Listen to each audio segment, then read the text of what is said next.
말씀의 가치는 무엇일까요? 모든 성경이, 어, 의미가 있고 굉장히 중요한 성경이지만, 요한계시록의 그러한 가치와 중요성은 그 시작서부터가 나타납니다. 우리 요한계시록 1장 1절 말씀을 보게 되면요. 이렇게 시작하고 있습니다. 예수 그리스도의 계시라. 누가 이 말씀을 우리에게 주신 것입니까? 예수님께서 직접 주십니다. 감추어진 계시라고 하는 의미는 감추어진 것인데 그 감추어진 것을 직접 예수님께서 드러내서 보여주세요. 우리가 이 성경의 말씀을 진리로 받아들인다고 하게 되면요. 이 말씀은 굉장히 충격으로 다가올 수밖에 없습니다. 그리고 요한계시록을 우리가 성경 말씀을 대하는 자세 자체가 틀려집니다. 하나님이 우리에게 그 말씀을 주신다? 여러분들 한번 생각해 보십시오. 우리 주변에 어떤 사람이 당장 불구덩이로 들어가고 있어요. 뭐 제가 종종 쓰는 그러한 비유이기도 하지만 젓가락 2개 들고 어떤 조그만 애가 전기 콘센트로 다 이렇게 가갖고 거기다 막 늦게 따라가고 막 아장아장 걸어간다고 생각해 보십시오. 여러분들 그 아이 보면서 야, 그 아이랑 자녀라고 하게 되면 저희 딸 말인데 우리 딸이 정말 잘 걸어 다니네. 젓가락도 2개를 잘 잡고 있네. 아장아장 중심 잘 잡고 있네. 야, 저기도 더 잘 집어넣을 수 있을까? 균형을 잘 잡네. 여러분들 칭찬하실 수 있겠습니까? 아무도 그러지 못할 겁니다. 누구도 그러지 못할 거예요. 부모라고 하게 되면 누구도 그럴 수 없습니다. 만약 그렇게 가고 있는 것을 나는 움직이지 못하는데 내가 어떻게 할 수가 없는데 만약 그러한 모습만 보고 있다라 하게 되면 절절절 막 피가 막 진짜 막 마르겠죠. 막 끌어 넘칠 겁니다. 막 어떻게 하든지 간에 멈춰야 되니까 그렇죠. 저는 이 요한계시록을 예수님께서 주시는 마음이 저는 그렇다고 생각합니다. 물론 예수님께서 움직이지 못하시거나 그러시는 거 아니에요. 예수님은 오늘도 살아서 역사하고 계시고 우리와 함께 하시는 줄 믿으십시오. 그런데 또한 이 말씀 가운데 주님께서는 우리에게 알려주시는 것입니다. 지금 7교회에 대해서 보고 이제 세 가지 오늘까지 보게 되면 그 앞에 첫 번째 환상에 대한 그런 말씀들 이제 보게 되고 이제 그 뒤에서는 두 번째 환상에 대해서 우리가 보게 될 터인데요. 이 일곱 교회에 대하여서는 지금 오늘 이 시대 말세를 살아가고 있는 교회들, 성도들의 모습입니다. 교회라고 하지만 이건 성도들의 모습입니다. 교회 그냥 뭐 이런 교회라고 여러분들 생각하지 마시고 우리의 모습입니다. 우리의 모습. 한 개인의 모습일 수도 있고요. 교회의 모습일 수도 있습니다. 계속 저는 이 7교회의 모습이 변한다라고 생각을 해요. 한 모습으로만 있지가 않습니다. 근데 이 말씀을 통하여서 예수님께서 우리에게 보여주세요. 너희의 모습이 바로 이렇다. 어떠한 교회 같은 경우는요, 정말 아까 제가 말씀드린 것 같이 젓가락 2개 들고 전기 콘센트로다 막 가고 있습니다. 막 달려가고 있습니다. 주님의 마음이 어떻게 할까요? 우리가 그 마음을 가지고 이 요한계시록 말씀을 본다고 하게 되면요.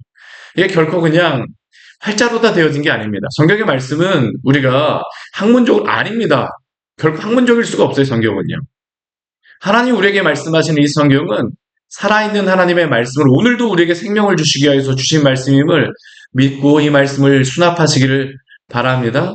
오늘 요한계시록 7교회 중에 마지막 7번째 교회입니다. 이 7교회 중에 칭찬이 없는 교회가 이 라오디게아 교회의 마지막 교회입니다. 예수님께서 칭찬하지는 않으세요. 칭찬의 단어가 없습니다. 그렇다고 소망이 없는 것은 아닙니다. 사대교와 더불어서 이 라오디게아 교회 같은 경우에는요, 정말 예수님의 뼈아픈 그러한 책망만을 듣고 있죠. 그들의 여러 가지 문제에 대하여서 예수님께서 아주 조목조목 말씀하십니다. 만약 제가 라오디게아 교회, 직접 그 교회 성도였다고 하게 되면요, 뼈가 정말 그 시렸을, 아팠을 것입니다. 막 그냥 쑤시는 것과 같이 예수님께서 그렇게 말씀하세요. 이 라오디게아라고 하는 이 지역은 어떤 지역일까요? 굉장히 부유한 지역입니다. 굉장히 부유한 지역. 우리 앞에 보게 되면 서머나 교회도 굉장히 부유하고 아름다운 지역이었었는데 이 교회가 라오디게아 지역은 지역 자체가 굉장히 부유한 지역입니다. 왜 여기는 부유할 수밖에 없습니다. 왜냐하면 여기는 그 양모가 굉장히 양모 산업이 발달했습니다. 검은색 양모 산업이 발달해서 굉장히 이 산업적으로 발달해서 그것뿐만이 아닙니다. 이 라오디게아는 은행업도 발달했습니다. 우리도 제일 돈 많이 버는 데가 오늘 이 시대에도 돈을 가지고 하는 곳이잖아요. 그렇죠? 산업이 발달했죠. 은행업이 발달했습니다. 돈이 왔다 갔다 합니다. 이것뿐만이 아닙니다. 여기는 의학적으로도 굉장히 발달한 지역이 있습니다. 의학대학교가 이곳에 있었다라고 이야기합니다. 이곳에 안약이라던가 뭐 여러 가지 그러한 약재의 그 산지로서 이곳이 굉장히 유명한 지역이에요. 물질적으로 부유합니다. 건강한 지역입니다. 부족한 것이 아무것도 없는 그러한 세상적으로 보기에는 아무것도 없는 그러한 지역이었습니다. 이 교회에게 예수님께서 말씀하세요. 뭐라고 말씀하실까요? 오늘 예수님께서 자신에 대해서 묘사하는 게 이게 항상 중요합니다. 교회마다 자신을 어떻게 묘사하는 게 중요한데 우리 14절 말씀에 오게 되면 라오디게아 교회 사자에게 편지하라고 말씀하시면서 예수님을 자신을 어떤 분으로 묘사하십니까? 아멘이시라고 말씀하십니다. 아멘. 아멘이라고 하는 의미는 진실됐습니다. 진실됩니다. 참됩니다라는 의미입니다. 우리도 아멘이라는 의미가 당신이 성경의 말씀이 진실됩니다. 참됩니다라는 그런 고백이 바로 아멘입니다. 근데 이 아멘이라고 하는 단어를 우리가 구약 성경에 보게 되면 하나님께서 진실하신 하나님이라고 하는 그 문장이 이사야서 말씀에 나오는데 근데 그 진실하다라고 하는 의미를 아멘으로 다 씁니다. 아만 이렇게 히브리어에서 사용을 하죠. 오늘 예수님께서는 하나님께 사용하였던 이게 예수님께서 이 삼위일체라고 하는데 이 요한계시록의 독특한 특징 가운데 한 가지가 뭐냐면 하나님에게 쓰셨던 예수님을 하나님이라고 직접 말씀하지는 않지만 그러니까 신약 성경의 사도들이 예수님을 직접 하나님이라고 말하지는 않지만 하나님에게 쓰였던 그 단어들을 예수님께 동일하게 사용합니다. 이것을 왜 그렇게 하냐면 예수님도 하나님이시라는 것을 우리에게 알려주는 것입니다. 아멘이시오라는 게 예수님께서 하나님이시라는 겁니다. 하나님이신 항상 진실하신 하나님, 항상 진실하신 예수 그리스도, 아멘이시오. 또 그분은 어떤 분이십니까? 충성스럽고 참된 증인이십니다. 자신이 말씀하신 그 말씀에 대해서 항상 충성스러우셨고 하나님이 말씀하셨던 그 말씀에 대해서 항상 순종하셨던 예수 그리스도. 그리고 그 말씀의 증인으로서 직접 살아내셨던 예수 그리스도. 또 그분은 어떤 분이십니까? 하나님의 창조의 근본이시니 하나님과 같이 창조를 하셨던 또한 오늘도 재창조의 역사를 이뤄가시는 예수 그리스도. 예수 그리스도가 자신의 신성을 나타내시면서 자신이 얼마나 진실하신가라는 것을 말씀하시죠. 왜 이 말씀을 하실까요? 라오디게아 교회가 그렇지 못하다라는 거예요. 한번 볼까요? 우리 라오디게아 교회를 향해서 예수님께서 뭐라고 말씀하십니까? 내가 내 행위를 안다라고 말씀하십니다. 우리 앞에 말씀에도 보면 칭찬하는 교회에 대해서도 내가 안다라고 말씀하세요. 근데 지금 여기에서도 내가 내 행위를 안다라는 겁니다. 불꽃 같은 눈동자로다 라오디게아 교회가 어떠한 자인지를 알고 있어요. 어떤 교회인지를 알고 있습니다. 그에게 책망하시는 게 무엇입니까? 내가 차지도 아니하고 뜨겁지도 아니하도다. 내가 차든지 뜨겁든지 하기를 원하더라. 저는 이 말씀을 제가 볼 때 참 착각한 것 중에 한 가지. 오늘날도 많이 착각합니다. 여러분도 아마 대부분 이렇게 생각하실 거예요. 차갑든 차든 뜨겁든지 차갑든지 하게 되면 뭔가 굉장히 방방 뜨면서 우리 안에서 뭐 성령의 역사 뭐 그런 것들 우리 많이 생각합니다. 저도 사실은 그렇게 아닙니다. 물론 그게 완전히 없다라는 것을 말씀드리는 거 아니, 그걸 이야기하는 건 아니지만 그게 중점이 아닙니다. 뜨겁든지 차갑든지라고 하는 의미는 어떤 의미냐 하면 하나님의 말씀에 대해서 충실하지 못하다라는 의미가 바로 이 의미입니다. 왜 예수님께서 이 말씀을 하실까요? 아까도 말씀드렸지만 이 라오디게아 굉장히 풍요로운 지역입니다. 근데 이 지역의 모든 것이 다 풍요로운데 부족한 한 가지가 있었어요. 그게 뭐냐면 물입니다. 물이 수원지가 이 지역이 없다 보니까 이 라오디게아 교회는 물을 어디서부터 끌어놨냐면 저 한 10km 정도 떨어진 곳에 이게 그 온천이 있습니다. 여러분들 파무칼레라고 해갖고 터키 가게 되면 하얀색 이런 거 해갖고 물 흘러내리는 거 여러분들 푸른 그러한 온천 해갖고 흘러내리는 거 보신 적 있으십니까? 굉장히 아름다운 그 온천. 거기에 가까이 있습니다. 거기서 물을 끌어옵니다. 뜨거운 물. 그리고 또 한편에서는 뜨거운 물로만은 안 되니까 차가운 물을 골로새에서 이렇게 또 물을 끌어옵니다. 골로새도 가까운 지역입니다. 근데 이 물이 가까이 오다 보니까 이 물도 이렇게 되면 다 미지근해지는 겁니다. 이게 바로 차지도 아니하고 뜨겁지도 아니하다라는 겁니다. 근데 왜 이들이 차지도 아니하고 뜨겁지도 아니하고 이들이 뭐 방방 뜨지 않아서 그렇습니까? 아닙니다.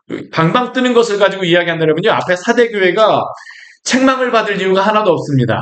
사대교회 같은 경우는 우리 앞에 우리 말씀을 한번 볼까요? 우리가 사대교회는 나누지 못하겠었는데요.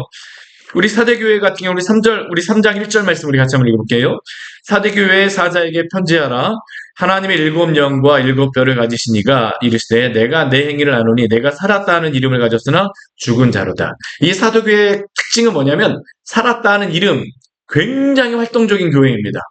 굉장히 보이기에는 굉장히 살아있는 교회 같은 요즘 우리가 이야기하는 살아있는 교회 우리가 활동적인 그런 교회들 하는 일도 굉장히 많습니다. 근데 예수님께서 뭐라고 말씀하세요? 죽었다라고 말씀하세요. 단순히 활동을 이야기하는 게 아닙니다. 뜨겁다라는 것을 이야기하는 게 아닙니다. 본질은 무엇입니까? 생명이 그 안에 있느냐 없느냐입니다. 사대교회와 동일한 말씀을 하시는 겁니다. 이 라오디게아 교회도 만약 차다라고 하게 되면 이걸 설명을 할 수가 없어요. 차다라고 하게 되면 그러면 그 신앙을 그냥 차가워지고 냉랭해지는 겁니까? 그게 아니잖아요. 그럼 이것을 의미하는 것은 무엇일까요? 이들은 주님이 아닌 것으로 다른 것으로 이들을 뜨겁게 하고 차갑게 하고자 하는 그러한 것들을 추구한다는 겁니다. 신앙의 미지근함이죠. 이게 신앙의 모습이 아니라 신앙의 생명이 있느냐 없느냐입니다. 우리가 신앙생활 해보면 압니다. 굉장히 조용하신 분인데도 불구하고요. 굉장히 영적으로 파워풀하고 정말로 주님 안에서 믿음으로 살아가는 그런 분들이 있는 반면에 어떤 분은 굉장히 활동적인데도 불구하고 굉장히 그 신앙이 정말로 어떤 때 보게 되면 신앙이 없는 것처럼 보일 때도 있습니다. 왜 이 라우디게아 교회 보게 되면 왜 예수님께서 이렇게 말씀하십니까? 왜 이들이 뜨겁지도 차지도 아니하고 뜨겁지도 아니하고 미지근하여서 왜 이렇게 하십니까? 예수님께서 우리 16절 말씀하게 되면 이들을 향해서 뭐라고 말씀하십니까? 미지근하여서 뜨겁지도 아니하고 차지도 아니하니 내 입에서 너를 토하여 버리라고 말씀하십니다. 왜 이렇게 말씀하세요? 우리 17절 말씀 보게 되면 분명히 말씀하시고 우리 17절 말씀 같이 한번 읽을까요? 내가 말하기를 나는 부자라 부족한 것이 없다 하니 내 곤고한 것과 가난한 것과 눈먼 것과 벌거벗은 것을 알지 못하는도다. 이들은 스스로 부유하고 부자라고 하지만 주님이 보시기엔 어떤 사람입니까? 가장 가난한 사람입니다. 이들이 왜 미지근합니까? 왜 생명이 없습니까? 세상의 것으로 나는 충분하다라는 겁니다. 오늘날도 그렇습니다. 하나님이 우리의 복이 되어지지 않고요. 예수 그리스도가 우리의 생명이 되어지지 않고 성령이 우리의 능력이 되어지지 않는다라고 하게 되면 삼위 하나님으로 우리의 참된 복을 찾지 않는다라고 하게 되면 그 사람이 참된 그리스도인으로서 기능할 수 있을까요? 아닙니다. 근데 우리가 착각하는 것 중에 한 가지 이 사대교회나 라우디게아 교회는 오늘 현대교회를 정말 아주 분명하게 묘사합니다. 오늘 우리 시대의 교회에서 참 이렇게 되고 싶다라는 그러한 교회의 모습이죠. 라우디게아 교회는 왜 이렇게 행동했을까요? 내가 세상적으로 성공하고 복 받았으니까 하나님께도 복 받은 사람이라는 겁니다. 이들의 근본적인 생각은. 우리 성경에서도 어제 우리 통전교 성령님께서도 얘기했죠. 왜 하나님께서 믿는 사람들에게 고난을 주시고 그러한 것들에 대해서 우리는 그러한 말씀 보게 되면 아니 왜 믿는 사람들이 이렇게 되면 우리는 막 거기 그런 말씀 보게 되면 하나님이 믿는데도 불구하고 왜 고난을 주시는가? 우리는 그것을 하나님의 징계로서만 생각해 물론 징계 하나님의 그러한 부분도 있지만 때로는 그렇지 않을 수 있어요. 반대도 있습니다. 부유한 것이 결코 축복이 아닐 수도 있습니다. 라오디게아 교회를 보십시오. 이들은 하나님으로 부유하진 않습니다. 내가 세상에서 복 받았으니까 잘 되니까 하나님께 복 받았다는 겁니다. 그러니까 하나님을 찾지 않죠. 예수께서 팔복에서 첫 번째로 복 있는 사람에 대해서 말씀하시는 게 무엇입니까? 심령이 가난한 자는 복이 있나니 천국이 그의 것이며 천국을 소유하는 첫 번째 복 있는 사람을 가난한 자라고 얘기하면 심령이 가난해지만 주님을 찾죠. 라오디게아 교회는 그렇지 않습니다. 주님을 찾지는 않습니다. 이게 바로 차지도 아니하고 뜨겁지도 아니한 거죠. 우리는 주님을 위해서 이런 갈급함이 있습니까? 오늘 주님께서 우리에게 이것을 질문하시는 것 아닙니까? 나는 부유하고 부자라 부족한 것이 없도다. 이들은 아까도 말씀드린 것과 같이 오늘 예수님께서 말씀하신 거 보게 되면요. 이들이 부유하다라고 하는 것들에서 다 책망하십니다. 양모사원업이 발달했죠. 근데 예수님께서 뭐라고 말씀하세요? 벌거벗었다라고 이야기합니다.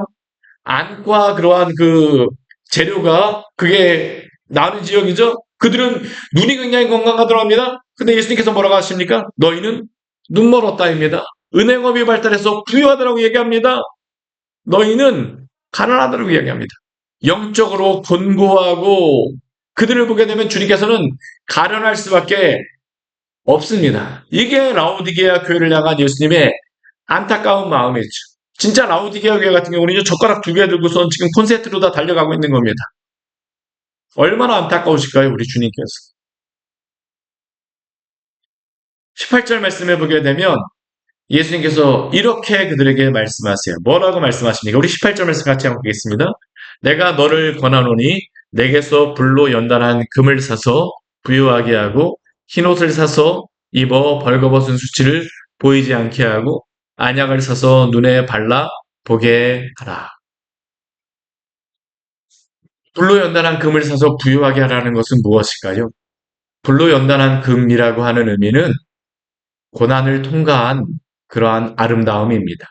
물론 고난 자체를 의미하는 것은 아니겠죠. 그렇지만 이들의 믿음이 세상적으로 잘된 것으로 하나님의 복 받았다가 아닙니다. 참된 복은 누구로부터 발견해야 될까요? 우리 주 예수 그리스도 안에만 참된 복이 있는 줄 믿으시기를 바랍니다. 그리스도 안에서 복을 발견하지 못하게 되면요. 세상이 아무리 부유해도 불로 연단한 금이 필요한 사람이라는 겁니다. 그들은 부유해야 됩니다. 세상으로 아무리 부유해도 그리스도로 파선했다라고 하게 되면 그 사람이 복받은 사람입니까? 아니라는 겁니다.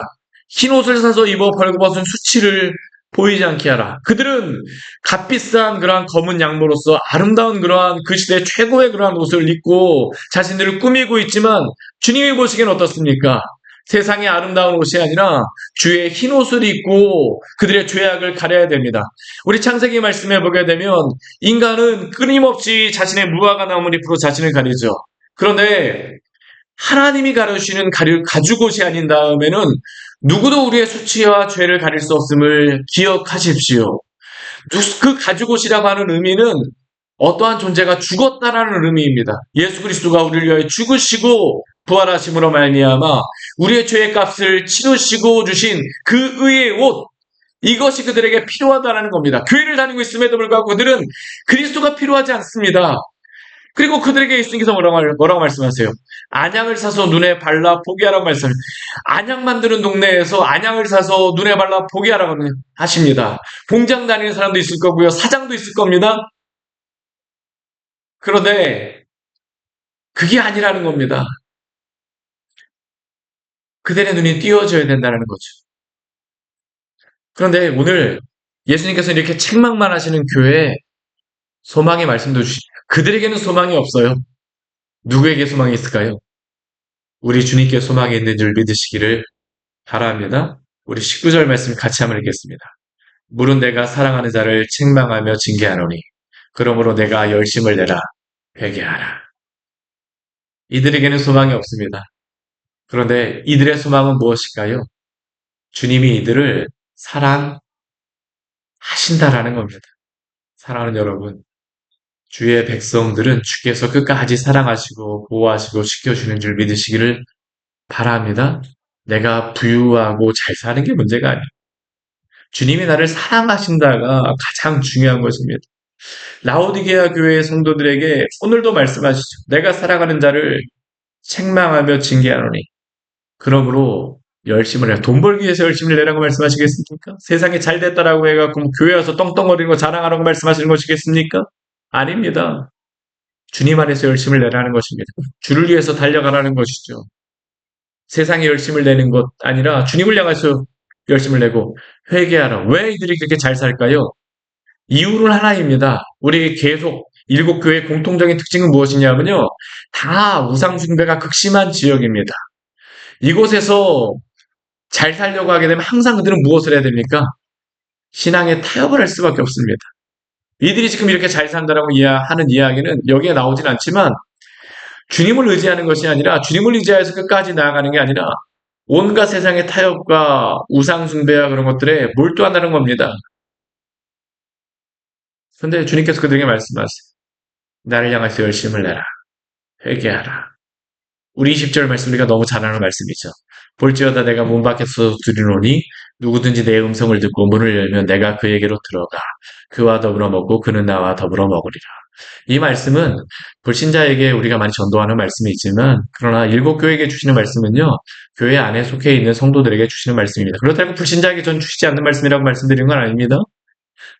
이 말씀은 주님의 말씀을 들었지만 아직까지 하나님의 말씀을 굳게 붙들고 살아가지 않는 성도들에게 오늘 라우디게아 성도들 그뿐만 아니라 앞에 있는 일곱 교회 모두에게 여섯 교회 모두에게 주시는 그러한 말씀이겠죠. 내가 오늘도 두드리고 있다. 너가 문을 열고 나와 더불어 먹고 나와 더불어 행하자.